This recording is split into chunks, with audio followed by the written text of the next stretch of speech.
રાજભા ગઢવીને કોણ નથી ઓળખતું? ગીરના જંગલમાં માલઢોર ચરાવતો ચારણ માતાજીની કૃપા થાય અને પછી ગુજરાતના લોક ડાયરાઓનું અતિ લોકપ્રિય નામ બની જાય, એ ઘટના જ લોક સાહિત્યની તાકાત બતાવે છે. પણ એ લોકપ્રિયતાનો ઉપયોગ કાનૂનનો પોતાના તરફી ઉપયોગ કરવા થાય તો? આજે પ્રશ્ન રાજભા ગઢવીનો નથી, સરકારના કાનૂનનો છે અને વ્યક્તિએ બદલાતા નીતિ નિયમોનો છે. મંત્રીને પ્રશ્ન પૂછાયો તો એમણે સાધેલા મૌનનો છે, અધિકારીઓના પક્ષપાતનો છે. એના વિશે કરીશું વાત. નમસ્કાર, આપની સાથે હું દેવાંશી. શું કહું કે રાજભા ગઢવીનો મુદ્દો છે કે ગીરમાં એમને મજૂરી આપી, તેને લઈને સાહેબ આ વિસ્તારમાં માલધારીમાં વિરોધ થયો છે. શું કહેશો?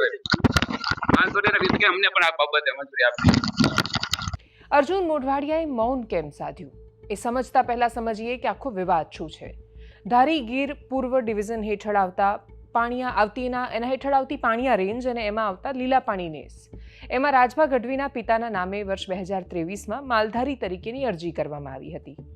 જો કે વન વિભાગ દ્વારા તે અરજી નામંજૂર કરવામાં આવી અને નામંજૂર કરવાના કારણો પણ વિસ્તારથી લખવામાં આવ્યા, કેમ કે એમના પિતાને સરકારે જમીન સાંથણી માટે આપેલી હતી અને રેવન્યુમાં મિલકત ન હોવી જોઈએ એવી શરતો હતી.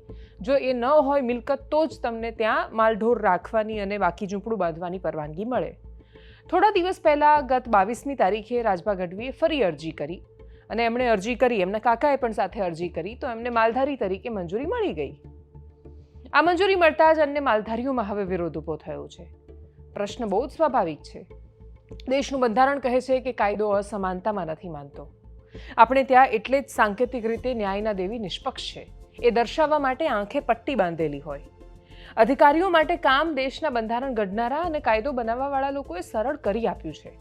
એમણે એ નથી જોવાનું કે અરજી કરનાર વ્યક્તિ કોણ છે, કેટલો પ્રભાવશાળી છે, એની શું શક્તિ છે. એણે તો અરજી શું છે ને કાનૂન શું કહે છે એટલું જ જોવાનું છે. પણ કમનસીબે આપણે ત્યાં નિષ્પક્ષતા શબ્દ પુસ્તકો અને ભાષણો પૂરતો સીમિત છે.